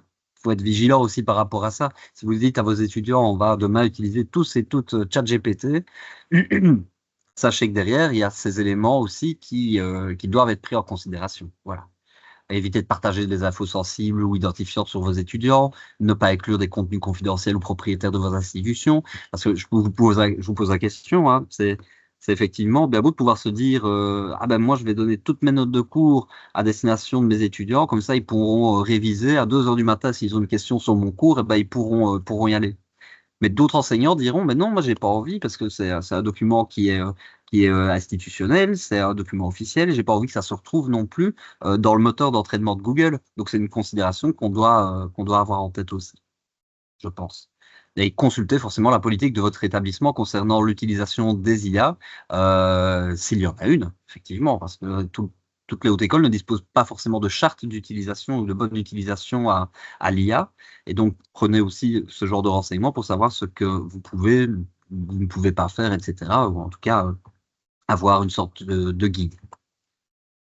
Et pour ce qui concerne les considérations éthiques, ben voilà, transparence avec les collègues et étudiants sur l'utilisation de l'IA. Comme je vous le dis, moi ici, pour une partie de la présentation, au niveau de la présentation en tant que telle, hein, pas au niveau du fond, mais au niveau vraiment de la forme, moi, je me suis aidé du système que je vous avais présenté la semaine passée, c'était Gamma. Et ben, ça a pu bien me servir aussi dans l'élaboration de ces animations. Un autre point, équité dans l'accès aux outils pour tous les enseignants. Et puis, toujours l'épineuse question des droits d'auteur, hein, parce que, voilà, finalement, ce qui est généré par l'IA, est-ce que ça m'appartient ou est-ce que ça appartient au code qui a permis de créer l'IA ou est-ce que ça appartient à autre chose? Voilà, il y a plein de questions comme ça. Ça vaudrait la peine, on l'avait dit la dernière fois, mais de créer un webinaire qui serait centré justement sur les aspects juridiques en lien avec la question des droits d'auteur. En tout cas, voilà, je lance l'idée, peut-être qu'on en reparlera. Alors, vigilance sur les biais potentiels dans les suggestions de l'IA. Ça, c'est les premiers éléments qui ressortent, hein, quand on a parlé de l'IA au départ. C'était vraiment la question des biais qui pouvaient ressortir. Et puis toujours cette balance entre l'efficacité technologique et les valeurs pédagogiques. Et voilà, on en rejoint la question de l'humanité aussi qui se trame derrière ça. Gardons ça en tête. Et à cette fin, on sera peut-être un peu plus conscient des possibilités qu'offre la machine, mais des limites que suggèrent aussi ces machines. Toujours, un autre point, c'est la question de la standardisation. Voilà. Et là, je propose juste 3 points. Le risque qu'on voit initialement, c'est que l'IA aurait tendance à générer des plans standardisés qui sont basés sur des modèles aussi génériques. Voilà, le fait que ça conduise à l'homogénéisation des approches pédagogiques, ben, c'est pas forcément ce qu'on veut. Mais par contre, nous, on est derrière. Et en étant derrière, l'enseignant, on doit interroger les propositions, les reformuler, personnaliser les prompts activement pour éviter que ce soit standardisé de manière trop excessive. Et une fois qu'on a pu intervenir de manière critique, ça pourrait éventuellement ajouter une certaine valeur à ce qu'on met en place, notamment en intégrant délibérément des éléments qui sont innovants, des approches pédagogiques alternatives, des contenus originaux pour enrichir les propositions de l'IA. Donc, c'est imaginer des éléments qui pourraient fusionner et qu'on n'osait même pas imaginer qu'ils puissent être fusionnables. Voilà, c'est en tout cas une perspective que je vous propose. Donc voilà, votre expertise disciplinaire, votre sensibilité pédagogique et votre connaissance du terrain, ça reste irremplaçable. Et donc, je tenais à le signaler avant de clore ma partie du webinaire, avant de laisser la parole à Manon. Ici, je vois qu'on est allé très vite, mais il n'y avait pas forcément énormément d'échanges. Donc, et puis, il fait très chaud aussi, donc j'ai tendance peut-être à aller un peu plus vite. Mais en tout cas, dernière dia en ce qui me concerne, c'est un encouragement à pratiquer. Voilà. Comme toute compétence, la maîtrise de l'IA dans la planification pédagogique s'acquiert progressivement à travers l'expérimentation et la réflexion, au même titre qu'une expérience papier. Donc, commencez simple, expérimenter, partager et ensuite peut-être potentiellement l'intégrer. Voilà, pour ma partie en tout cas, je regarde juste s'il y a des questions dans le chat. D'autres informations. Oui, je vous transmettrai le lien de l'enregistrement une fois le montage terminé. Je dois juste procéder à du floutage justement par rapport à vos noms et prénoms, par rapport voilà, à certains contenus que je ne peux pas montrer. Non, c'est un petit montage, mais à tout le moins, dans les jours qui viennent, vous verrez apparaître sur LinkedIn un petit podcast qui retracera alors les grands points de mon intervention ici lors du webinaire. Donc, d'ailleurs, en passant par là, n'hésitez pas à vous abonner à la page de LinkedIn du CRIFA 2. Ce sera bienvenu. Voilà. Alors, niveau confidentialité, je ne comprends pas bien si on a un compte perso payant, la communauté qui utilise ChatGPT pourrait avoir accès à ces données. Quand on utilise ChatGPT, de toute façon, quoi qu'on lui inscrive, que ce soit en version payante ou en version gratuite, ça sert potentiellement de données d'entraînement. Donc, la communauté qui utilise ChatGPT, imaginons que moi, j'ai décidé de créer un agent conversationnel spécifique à ma matière. Si je n'ai pas coché la case, ça doit rester privé, entre guillemets, ce sera forcément rendu public. Donc, au niveau de la recherche des différentes informations des différents chatbots, on pourra retrouver mon chatbot personnalisé. Donc, ça pourrait servir de données d'entraînement à quelqu'un qui voudrait créer un autre chatbot. Vous voyez, c'est dans ce sens-là.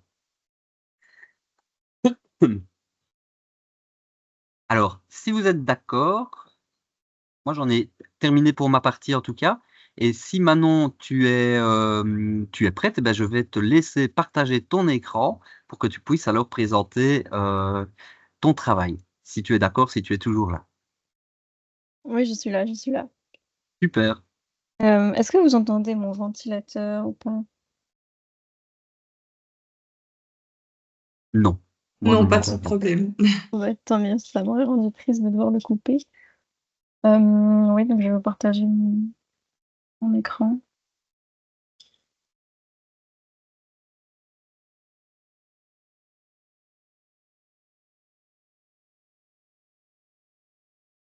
Voilà, vous le voyez bien?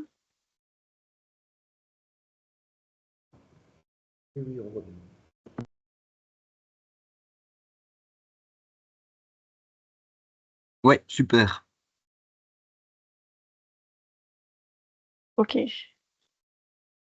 Bah voilà, déjà merci beaucoup à Monsieur Viatour de m'avoir invité pour vous présenter un peu mon mémoire de fin d'études. Je pense que vous allez pouvoir faire des liens avec ce qui a été dit précédemment, notamment par rapport au prompt ou par rapport au fait de devoir rester un peu l'être humain dans les interactions avec l'IA, c'est important. Donc voilà, moi j'ai fait un mémoire qui s'intitule Conduire en classe une activité pédagogique qui intègre l'IA. Et donc j'ai rencontré des enseignants du secondaire, euh, du degré supérieur du secondaire même, donc des profs de 4, 5, 6, et qui ont mis en place dans leur classe une activité d'IA et que je suis venue observer. Et donc voilà, j'ai analysé un petit peu les bénéfices et obstacles que ces enseignants ont rencontrés en mettant en place dans leur classe une activité avec l'intelligence artificielle.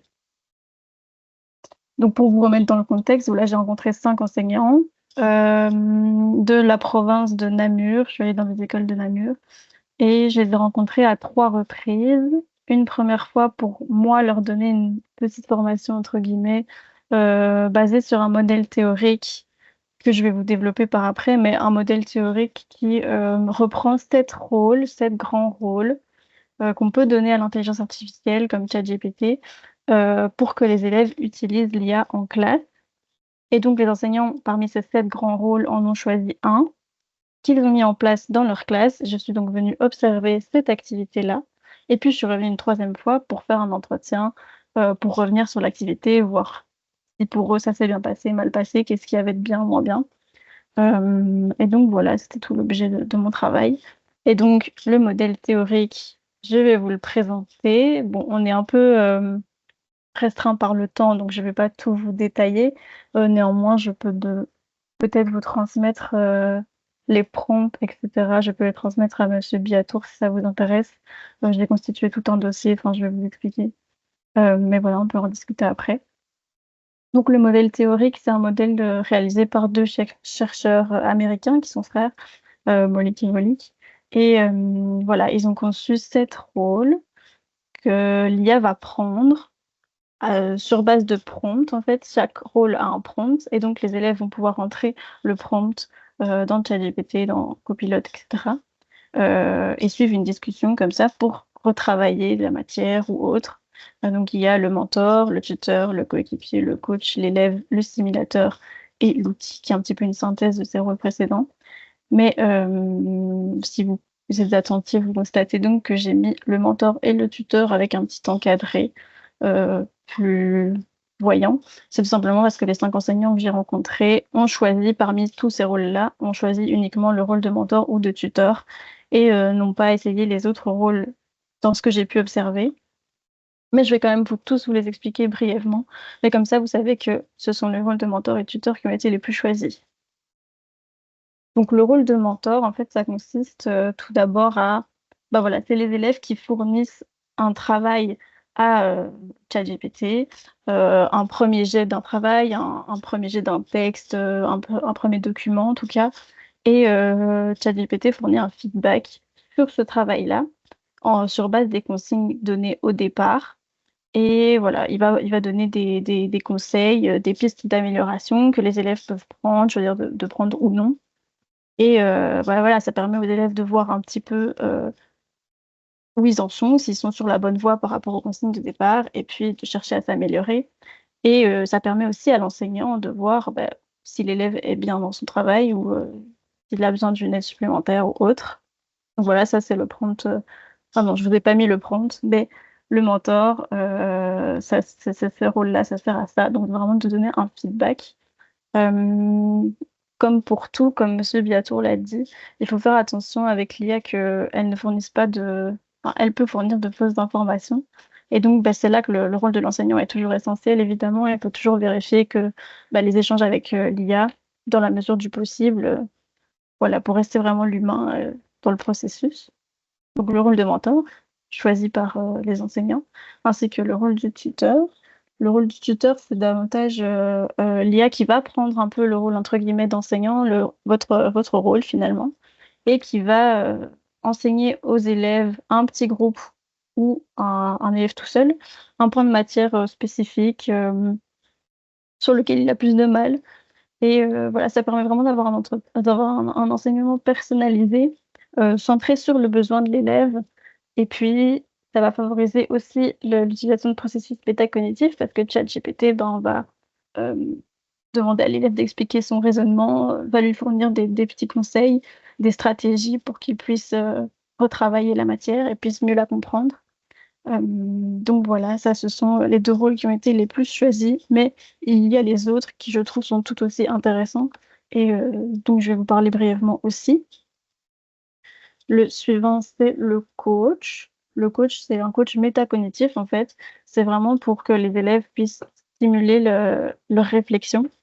En fait, l'élève va raconter une situation dans laquelle il a eu peut-être un peu de mal lors d'un travail de groupe ou un travail tout seul ou pour la préparation à un examen, par exemple.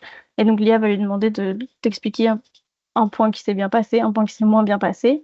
Et ils vont réfléchir ensemble sur comment faire pour améliorer la situation, pour ne plus qu'une situation qui s'est moins bien passée se reproduise à l'avenir dans une situation similaire. Et donc voilà, c'est vraiment une discussion centrée sur l'élève et qui va favoriser sa métacognition, puisque c'est l'élève qui va chercher à trouver des solutions, des stratégies pour ne plus se retrouver dans une situation qui le dérange, qui le déstabilise, que sais-je. Donc voilà, une approche intéressante, moi je trouve, mais peut-être qu'il demande du temps en classe et comme je le sais, les enseignants n'ont pas énormément de temps. Mais voilà, très intéressant de faire de la métacognition. Il y a également le coéquipier. Alors, il y a 2 sortes de coéquipiers. Il y a d'une part le coéquipier qui aide à la structure de l'équipe, donc c'est celui-ci, et puis le suivant qui se fait l'avocat du diable, que je vais vous expliquer juste après. Et donc, le coéquipier, c'est lors d'un travail de groupe. Les élèves vont travailler en groupe et en fait, l'IA fait comme un membre du groupe et va permettre aux élèves de mieux s'organiser en demandant à chacun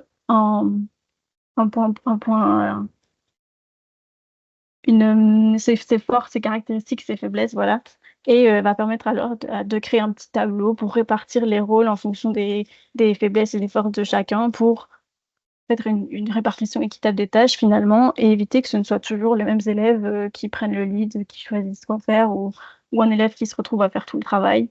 Donc voilà, l'IA peut aider à organiser correctement les travaux de groupe finalement. Et toujours dans cet esprit de coéquipier, peut se faire aussi avocat du diable. Donc elle fait toujours partie du groupe comme un membre. Mais cette fois-ci, dans ce cas-là, elle va pousser les élèves ou les étudiants à justifier des décisions qu'ils ont prises pour leur travail de groupe. Peu importe que la décision soit bonne ou mauvaise, elle va demander de justifier des éléments, de rechercher pourquoi est-ce que vous avez mis tel élément et pas un autre. Et donc voilà, ça permet aux élèves de prendre du recul sur le travail et donc de poser eux-mêmes un esprit critique, de les faire réfléchir et de se remettre un petit peu en question, peu importe que les éléments soient corrects ou non. C'est vraiment pour éviter qu'on tombe dans le consensus ou que tous les élèves suivent un membre du groupe et ne réfléchissent pas plus que ça finalement. Je vois un peu le dos. Avant-dernier rôle, le rôle de l'élève. Donc l'élève, c'est cette fois-ci l'étudiant qui prend le rôle de l'enseignant et qui va vérifier sa maîtrise à lui d'un sujet en évaluant ChatGPT sur un sujet, peu importe le sujet. Et donc ça permet à l'élève de vérifier s'il maîtrise vraiment bien lui-même le sujet. Et voilà, il va regarder si le chat dit des choses correctes, si il peut pas lui donner des conseils pour s'améliorer, etc. Et donc voilà, ça lui permet d'aller plus loin que simplement retenir un sujet, lire des feuilles et se dire ok, je connais bien ma matière. Il va se mettre dans l'exercice, vérifier vraiment qu'il connaît sa matière en questionnant ChatGPT là-dessus et vérifiant si il a bien les bonnes réponses ou non. Et enfin, l'IA simulatrice, c'est l'IA qui va créer un peu des jeux de rôle, un scénario, pour permettre à l'élève de retravailler un point de matière. Alors, je vais vous donner un exemple parce que j'ai testé tous ces rôles-là. Moi, je l'avais utilisé en disant que voilà, j'étais une étudiante qui voulait vérifier ma maîtrise de l'anglais, notamment pour devoir me présenter, dire des choses sur moi.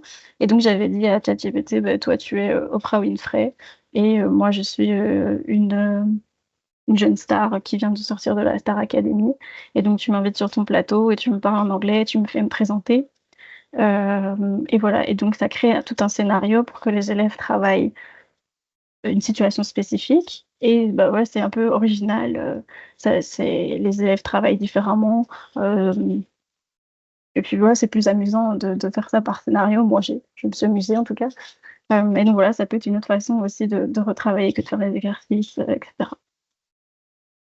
Donc ça, c'était pour les 7 rôles principaux. Je suis allée un peu vite, je suis désolée. Mais si vous souhaitez qu'on y revienne après, on peut y revenir. Et puis, comme je l'ai dit, j'ai fait tout un dossier qui reprend tous les prompts, ainsi que moi, des exemples de conversation pour chaque rôle. Et donc, si vous le souhaitez, je peux les transmettre à Monsieur Biato. Donc voilà, en synthèse, vous avez les 6 rôles au lieu des 7, mais c'est parce que le coéquipier, comme je l'ai dit, est divisé en 2 rôles. Donc ici, on a bien 7 rôles au final. Un tableau qui reprend tous les rôles avec les avantages et risques pédagogiques. Alors comme risque pédagogique principal, on a évidemment le fait que l'IA peut fournir de fausses informations. Et donc, il faut absolument rester vigilant à ça, que l'élève n'intériorise pas du mauvais contenu finalement. Ou voilà, il y a aussi des risques que certains élèves, chose que j'ai pu observer d'ailleurs durant mon travail, n'apprécient pas spécialement la façon dont l'IA parle. ChatGPT qui va mettre trop de smiley ou qui est trop amical ou qui est pas, peu importe. Voilà, ça peut bloquer certains élèves dans leurs apprentissages. Et donc, voilà, ce sont des petites choses auxquelles il faut faire attention. C'est pour ça qu'il faut bien tester avant, préparer les élèves en classe, etc. Et donc, voilà ce tableau synthèse. Pour revenir aux résultats de ma recherche, j'ai donc rencontré les 5 enseignants et discuté avec chacun d'eux. Et qui ressort des bénéfices principaux perçus par ceux-ci, c'est que tout d'abord, ça permet de... Donc, je rappelle, c'est le mentor et le tuteur qui ont été les plus choisis. Donc, ce sont des bénéfices et obstacles perçus par les enseignants, mais sur ces rôles-là. Mais je pense qu'on peut les transférer également aux autres. Donc, tout d'abord, premier bénéfice perçu, c'est que il y a l'autonomie des élèves qui est vraiment travaillée, que ce soit en classe, lorsqu'ils faisaient des activités, du coup, les élèves travaillaient tout seuls, donc ça permettait à l'enseignant de passer de groupe en groupe et de pouvoir être disponible d'une façon différente. Et ça leur montre également qu'ils peuvent travailler en autonomie chez eux, au final, et que chacun bénéficie d'un outil à la maison aussi, ce qui pourrait peut-être engendrer une certaine réduction des inégalités, puisque tous les élèves n'ont pas accès aux mêmes infrastructures à la maison, n'ont peut-être pas accès à des professeurs particuliers ou à des parents qui peuvent les aider, etc. Et donc, le fait de bénéficier d'un outil permettrait à tous peut-être de pouvoir retravailler chez soi, en tout cas, certains points de matière. Ça permet aussi, second bénéfice important, une personnalisation des apprentissages. Et ça, c'est un bénéfice très, très important, puisque en tant qu'enseignant, quand on a 25 élèves devant soi, on n'est pas capable de pouvoir individualiser chaque apprentissage pour correspondre aux besoins de chaque élève. Ça demanderait trop de temps, ça demanderait trop de travail. C'est très compliqué. Et donc, cet outil d'IA peut aider, comme Monsieur Biatour l'a dit d'ailleurs, à personnaliser les apprentissages. Et donc ça, c'est un fameux bénéfice reconnu par les enseignants qui ont testé le modèle. Et puis enfin avant-dernier bénéfice, c'est un exemple d'utilisation pertinente des outils, puisque les enseignants que j'ai rencontrés m'ont tous dit qu'ils n'étaient pas dupes et qu'ils savaient que leurs étudiants utilisaient l'IA pour faire les travaux peut-être de façon frauduleuse ou autre. Et donc, au moins, faire ces activités comme ça avec eux leur permet de montrer qu'il y a une façon intelligente, entre guillemets, d'utiliser ChatGPT, d'utiliser l'intelligence artificielle. Et donc, ils plantent une petite graine finalement et ils attendent que, et j'espère en tout cas qu'elle va pousser, qu'elle va germer et que au moins ils se disent, voilà, j'ai rempli je remplis un peu mon rôle d'enseignant, je montre à mes élèves une façon intelligente d'utiliser l'intelligence artificielle et voilà, ils ont l'outil en tout cas à disposition. Et enfin, dernier bénéfice qui a été unanimement relevé, c'était la facilité de mise en œuvre, en tout cas du modèle ici que j'ai présenté, puisque les enseignants m'ont tous dit, au final, ça ne demande pas beaucoup de temps de préparation et puis c'est assez facile à comprendre. Et ce qui est un grand bénéfice, puisque ceux que j'ai rencontrés, en tout cas, ne se sentent pas du tout formés aux outils d'IA. Ils sont un peu perdus, ils sont dans le flou, ils ne voient pas ce qu'ils peuvent faire ou ne peuvent pas faire. Et donc, avoir un outil comme ça concret, ça les aide vraiment. Mais il y a évidemment eu aussi quelques obstacles qui ont été rencontrés lors de cette étude, notamment, il peut arriver qu'il y ait il peut arriver qu'il y ait des usages détournés et passifs de l'outil par les élèves, parce qu'ils ne sont pas forcément impliqués, forcément ça coince. Et voilà, des usages détournés, on a vu que certains élèves, en fait, ne faisaient pas sérieusement la consigne, ne réalisaient pas sérieusement l'exercice et détournaient peut-être un peu la consigne pour que ce soit ChatGPT qui travaille à leur place. Donc il faut faire attention à ça. Encore une fois, c'est toute l'importance de l'enseignant qui doit essayer un peu de vérifier ce que les élèves font. Et puis voilà, des usages passifs, puisque certains ne jouent tout simplement pas le jeu ou sont pas vraiment intéressés par les discussions avec ChatGPT, ou il y en a qui n'ont jamais utilisé l'IA non plus et donc qui sont un peu perdus. Donc voilà, ça, ce sont des obstacles. La posture de l'élève peut rester un levier comme un obstacle en fait. Il y a eu aussi des limites techniques puisqu'on a utilisé ChatGPT donc, et lorsqu'on n'a pas de compte avec ChatGPT, il y a un essai qui est gratuit et donc au bout d'un moment, l'essai gratuit se stoppe au bout de quelques échanges et les élèves n'ont donc plus accès à la conversation et ont perdu leur conversation et l'échange se stoppe, donc ils sont pas allés au bout des choses et moi, éthiquement, je ne peux pas obliger les élèves à avoir un compte ChatGPT. Et donc, la limite technique est un obstacle dans ces cas-là. Il y a aussi eu une limite en ce qui concerne l'adaptation disciplinaire. Donc, deux des enseignants, en tout cas, ont dit qu'ils avaient eu quelques difficultés pour adapter le modèle à leur matière qu'ils enseignent. C'était notamment des enseignants de physique ou de sciences éco. Et voilà, enfin, ils ont eu des difficultés, mais ils ont quand même parvenu. Ça leur a demandé un temps, peut-être un peu plus de réflexion. Voilà, ils ont dit que peut-être c'était plus facile dans des matières théoriques. À mon avis, je ne le pense pas, en tout cas que ce soit. Je pense que c'est adaptable à tout, mais eux l'ont ressenti comme ça en tout cas.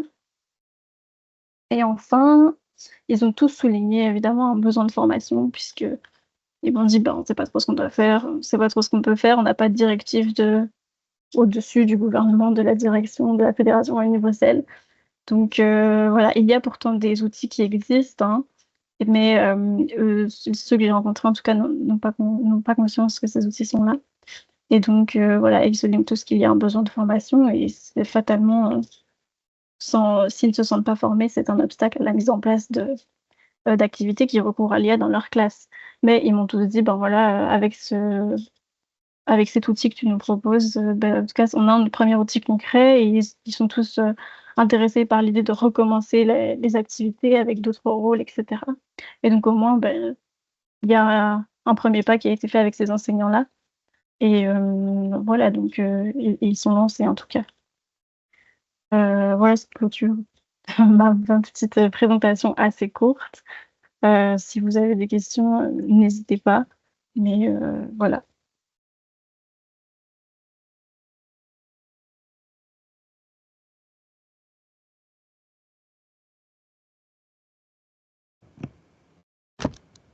Merci beaucoup, beaucoup, Manon. Je vois qu'il y a pas mal de mains qui t'applaudissent et qui font des petits sourires, c'est génial, super. Mais je vois Merci. aussi que Monsieur Robert a envie de prendre la parole et Brigitte aussi. Donc, Je peux d'abord la arrêter parole. mon partage d'écran, moi? Oh oui, J'imagine, ouais. Voilà. Oui, bonjour. merci encore en tout cas, Manon. C'était Ouais. c'était Est-ce que super. vous m'entendez? Vous Oui. m'entendez? Oui, Ah voilà, merci beaucoup pour vos deux présentations très intéressantes. C'est extrêmement bluffant de voir avec quelle facilité on peut construire un plan de cours, des prépas de leçons, c'est impressionnant. Je donne cours dans différentes sections en bachelier, je vais essayer d'être bref, hein, bachelier en droit, assistant de direction. Et alors, j'avais envie des cours d'informatique de gestion. Et donc, je voulais intégrer dans les cours d'informatique de gestion la gestion, par exemple, de documents légaux, donc de mettre en pratique, par exemple, faire des analyses de sondage. Et je suis confronté à ce problème de licence également, c'est-à-dire que très rapidement, dès qu'on demande des tâches un peu complexes, on est bloqué. Et donc, je suis content que vous en parliez parce que c'est un très très gros problème. Les versions gratuites sont très limitées. Dès qu'on veut faire en tout cas des choses relativement complexes, donc voilà, j'imagine que vous n'avez pas de solution directement comme cela, et les licences sont quand même très chères. Donc on avait imaginé de prendre des licences qu'on se partagerait entre groupes d'étudiants, mais c'est extrêmement compliqué à gérer parce que ça doit être lié à une adresse mail. Et donc voilà, si quelqu'un dans l'Assemblée a une solution, je suis preneur, mais nous, pour l'instant, on coince un peu là-dessus. Et alors, je voulais juste rebondir sur ce que Manon Courtois disait. Donc, je trouve ça très intéressant, cette idée de simulateur. On a des étudiants en bachelier immobilier, donc maintenant, pour les cours de langue étrangères, l'IA est présente, et donc pour les documents écrits, c'est de moins en moins important, je dirais, d'avoir une très bonne caricature, orthographe, grammaire dans la langue étrangère, parce qu'on peut se faire aider par cet outil. Et donc, ils ont le temps de rédiger les mots dans les langues étrangères. Par contre, pour l'expression orale, c'est important de pouvoir présenter une visite, par exemple, d'un appartement, d'un bien immobilier dans les langues étrangères. Est-ce que vous connaissez un système de simulateur qui ne serait pas basé sur du texte, mais qui serait basé sur de l'oral, c'est-à-dire où l'ordinateur comprendrait la réponse fournie et interagirait avec l'étudiant pour l'aider à progresser en irlandais et en anglais? alors je me permets de vous répondre directement. Je vais peut-être repartager mon écran. si vous me permettez, comme ça je vous montre. Voilà. C'est pas de l'interaction directe, mais ça, c'est un système qui, pour le moment, comme je disais, est gratuit.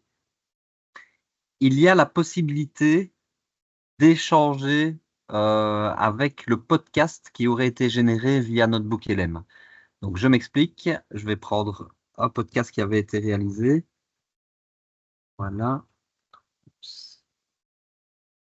Vous pouvez générer un podcast qui est calibré, qui comprend ici 6 minutes 20, on le voit, c'est en français et ça parle de la poussée d'Archimède, mais on pourrait très bien imaginer aussi d'avoir une autre langue de sortie au niveau du podcast. Et là, vous voyez il y en a une série. Hein. Et à partir de là, mais c'était encore en version bêta, donc il faut voir si ce sera toujours le cas aujourd'hui, il est possible d'échanger avec sa propre voix avec les personnes qui sont des fausses personnes au sein du podcast. Voilà, ça c'est une option en tout cas qui était en version bêta, qui on ne le voit plus apparaître, mais a priori ça reviendra. Sinon, voilà, calibrer un autre système. Vous pouvez parler avec ChatGPT, mais il vous apportera une réponse par rapport à une demande. Il ne va pas vraiment échanger avec vous, vous voyez. C'est à moins que vous ne lui signifiez qu'il s'agit d'un contexte d'agence de voyage dans lequel vous êtes amené à présenter tel élément et que vous voudriez que ChatGPT se comporte de cette manière-là, dans telle langue, avec les interactions orales qu'il fournirait. Et alors, pour ce faire, maintenant, il faut voir si, au niveau de l'accent, s'il est natif, si, voilà, si c'est suffisamment bien. Mais en tout cas, vous voyez cette option ici avec le micro. Au-delà du fait c'est dicté, mais vous lancez un premier prompt qui lui dit tu fais partie d'une agence de voyage, etc., etc. À partir de là, maintenant, je vais commencer à échanger avec toi dans telle langue. Eh bien, vous pourrez le faire comme ça. Vous pouvez le faire aussi avec Gemini. Gemini vous permet de le faire. Vous avez votre téléphone. Vous dites à Gemini, voilà, à partir de maintenant, j'aimerais que tu échanges avec moi dans telle langue. Et j'aimerais que ce soit sur base de tel élément contextuel. Gemini pourra le faire aussi. Je vous montre juste l'interface. Vous tapez Gemini simplement sur Google. Hein. Oups, là, pas Gemini. Et là, vous avez la même option en utilisant le micro. Ici, je vais faire le test. Je ne sais pas si ça marchera parce qu'il y aura un double micro avec Teams. Mais si je commence à parler, voilà. Hop. Ah oui, je dois maintenir. Si je commence à parler, normalement, ça va écrire ce que je viens de dire oralement directement dans la barre d'écoute. Il faut croire que le système a très chaud, mais c'est à mon avis, c'est dû au double micro. Mais c'est le même principe. Vous lui donnez une instruction, il doit respecter l'instruction et il continuera à échanger avec vous dans la langue que vous souhaitez. Et là, pour le coup, Gemini, c'est Google et pour le coup, c'est gratuit pour le moment. Et honnêtement, les échanges sont assez intéressants. Dans ce qu'il formule comme réponse à tout le monde, il est entraîné, voilà, c'est Google qui est derrière, cela étant. Mais l'intérêt de ceci, au même titre que ChatGPT, hein, c'est que si vous avez un téléphone qui est équipé sous Android aujourd'hui, eh ben vous avez par défaut l'application Gemini, que vous décidez d'activer ou non, hein, mais donc les étudiants potentiellement l'ont dans leur poche. Voilà, c'est une piste en tout cas. Hein. D'accord, merci.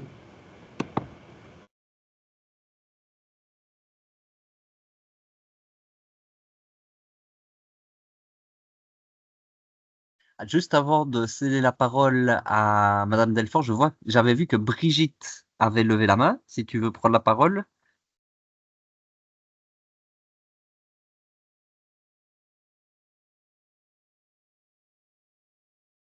Non, en fait, c'était une fausse manœuvre. Ah ben voilà, pas de problème.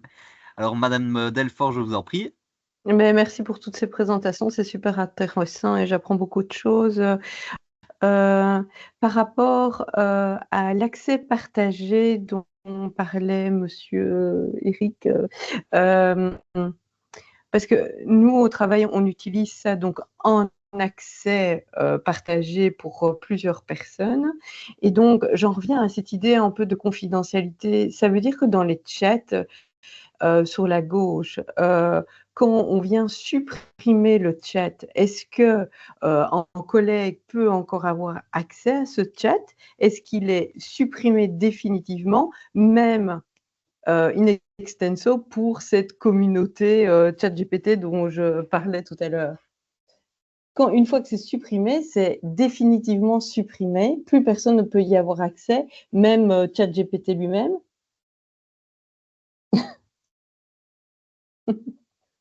Je ne parle pas d'archiver, hein. On a la possibilité soit d'archiver, soit de supprimer. Si on supprime le chat. Si on supprime le chat, je dois bien vous avouer que peut-être, comme la plupart des personnes qui ont testé ChatGPT, on a accepté par défaut les conditions d'utilisation. Donc, je ne m'y suis pas replongé dans les détails, mais à tout le moins, j'aime à penser que quand c'est sur le net, c'est sur le net. Qu'on le supprime, qu'on ne le supprime pas, il y aura toujours une trace, en tout cas, qu'il y a eu suppression. Et si quelqu'un veut savoir la suppression de quoi, ben, si on dispose des compétences informatiques pour pouvoir aller chercher quoi, on les trouvera. Mais c'est mon point de vue. Je suis pas informaticien non plus. C'est juste que je me dis effectivement, quand on est sur le net, ça reste sur le net. Peu importe ce qu'on fasse, il y a une trace de toute façon. Voilà. Et je veux Maintenant, dire qu'on est connecté par un compte personnel payant, idem. Parce que moi, ça ici, m'interpelle quand même ce que vous dites au niveau imaginons que vous vous inscrivez sur ChatGPT avec une adresse Gmail qui appartient à Oui, Google. Ça veut dire que vous oui. acceptez à la fois les conditions de ChatGPT ainsi que les conditions de Google. Vous voyez ce que je veux dire? Donc, je ne sais pas quel est le véritable mariage entre les infos qui sont données à Google et celles qui sont données à OpenAI, qui se trament derrière ChatGPT.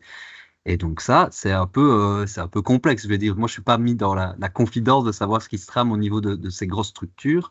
Mais voilà, à tout le moins, il faut en être conscient. Si vous allez sur Gemini, c'est Google qui est derrière. Si vous allez sur Copilot, eh bien, c'est Microsoft. Et donc, encore une fois, avec d'autres impacts qui se trament derrière la protection des données. Donc, voilà. Ouais.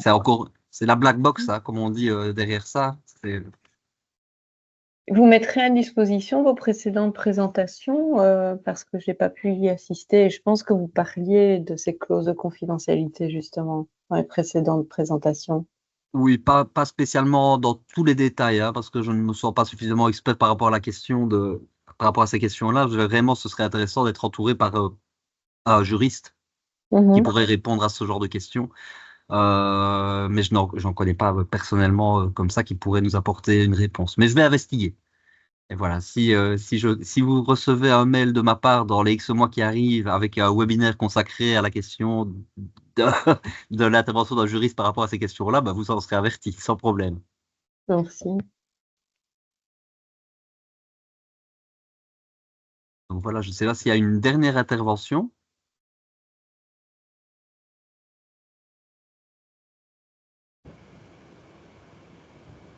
Eh bien, s'il n'y a pas... Oui, je vois M. Robet. Oui, je vais peut-être continuer sur la discussion de la confidentialité.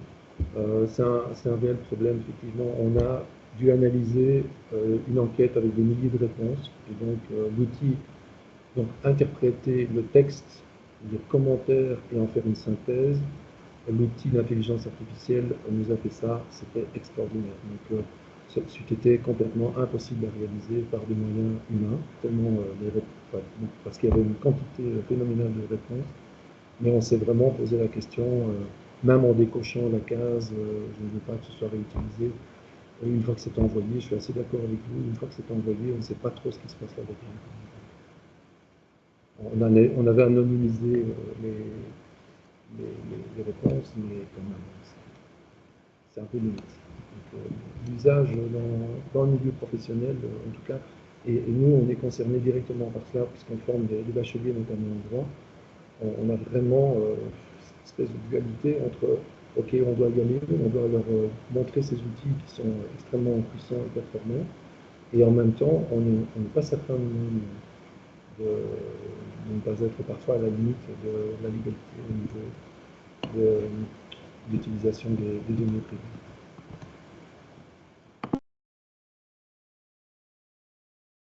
Merci en tout cas pour votre intervention. J'espère ne pas avoir plombé l'ambiance encore plus que le soleil nous assomme aujourd'hui. Mais à tout le moins, je vous souhaite à toutes et tous une excellente soirée, peut-être un bon appétit. Et je remercie encore très franchement Manon pour son intervention. Et voilà. Oui, Brigitte? Tu t'avais parlé d'une école d'automne.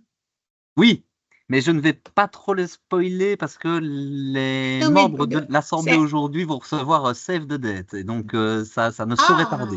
Ça oui, va? une école d'automne, c'est des histoires d'intelligence artificielle et de formation et tout ça encore. Ah, C'est ça? ça, au-delà Quelque du chose fait de dans le tourner genre. Allez, j'essaie de lui tirer un peu les verres du nez, mais enfin, vous allez, allez recevoir au-delà l'info, je de, oui, on va suppose. pas tourner autour du pot. Ça va être 2 jours qui sont consacrés à l'intelligence artificielle, mais qui seront autrement plus costauds que ces petites heures de webinaire qui sont somme toute très intéressantes, mais on ira un petit cran plus loin pour l'école d'automne.